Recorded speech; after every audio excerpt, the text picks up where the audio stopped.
नमस्ते, मैं डॉक्टर धीरज सोनावने। आज हम जानेंगे सर्वाइकल स्पॉन्डिलोसिस, जो बहुत कॉमन टॉपिक है। ये बेसिकली एक रेडियोलॉजिकल डायग्नोसिस है। इसमें भी कुछ रेड फ्लैग्स है या कुछ कंडीशंस में हमें अलर्ट होना चाहिए। तो आज ये हम जानेंगे।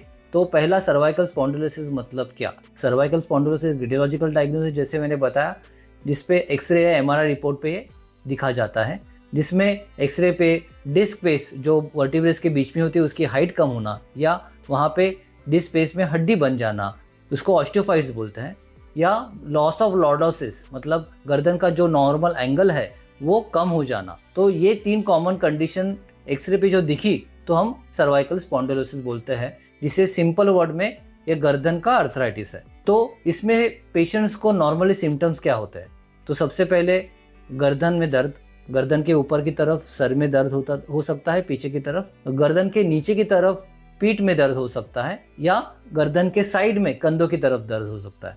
तो ये कॉमन फाइंडिंग्स है सर्वाइकल स्पॉन्डिलोसिस के। पर इसमें काफ़ी सारे पेशेंट्स को सिर्फ एक्सरसाइज विद पोस्चर ट्रेनिंग और रिहैबिलिटेशन विद सम मेडिकेशंस, इससे most of the patient settle हो सकता है। पर कुछ पेशेंट जिसमें हमें अलर्ट होना चाहिए और ये सारे सिम्टम्स हुए तो आपको इमीडिएटली एक्सपर्ट को दिखाना चाहिए, ये आपके लिए बहुत ज़रूरी है। तो उससे सबसे पहला सिम्टम्स है हमारे हाथों में झुनझुनी आना। दूसरा है हाथ की ग्रिप कम होना, या रोज के जो फाइन फंक्शंस है हमारे, जैसे बटन अनबटनिंग, स्पून पकड़ने में, या हेयर कोम्बिंग करते हुए, तो ये सारे फंक्शंस हमारे डिफिकल्ट हो रहे हैं। जैसे लिखने में हमारे हैंड राइटिंग स्लो हो रही है या हैंड राइटिंग चेंज हो रही है।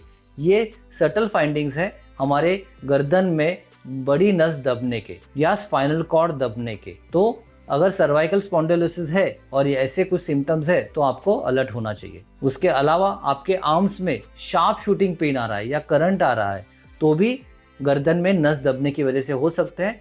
ये टाइम पे भी आपको अलर्ट हो जाना चाहिए। अगर आपका बैलेंस जा रहा है या हाथों पैरों में कमजोरी हो रही है या वीकनेस हो रहा है या पैरालिसिस हो रहा है तो ये भी स्पाइनल कॉर्ड या स्पाइनल नर्व्स दबने के साइंस हो सकता है। तो इमीडिएटली आपको एप्रोप्रिएट कंसल्टेंट के पास जाके मिलना चाहिए। तो जैसे मैंने बताया, अगर आपको सिर्फ गर्दन में या पीठ में या गर्दन के ऊपर की तरफ दर्द है तो आपको एक्सरसाइज, फिजियोथेरेपी और मेडिसिन से आप ठीक हो जाएंगे। पर आपको अगर वार्निंग साइन जैसे मैंने बताया, कमजोरी, बैलेंस जाना, झुंझुनाहट या फाइन मोटर फंक्शन अफेक्ट हुआ तो आपको सर्जरी भी लग सकती है। तो आप ऐसे हुआ तो आप तुरंत नज़दीक के एक्सपर्ट को मिलिए और आपकी सर्वाइकल स्पॉन्डिलोसिस की ट्रीटमेंट करा लीजिए। Thank you.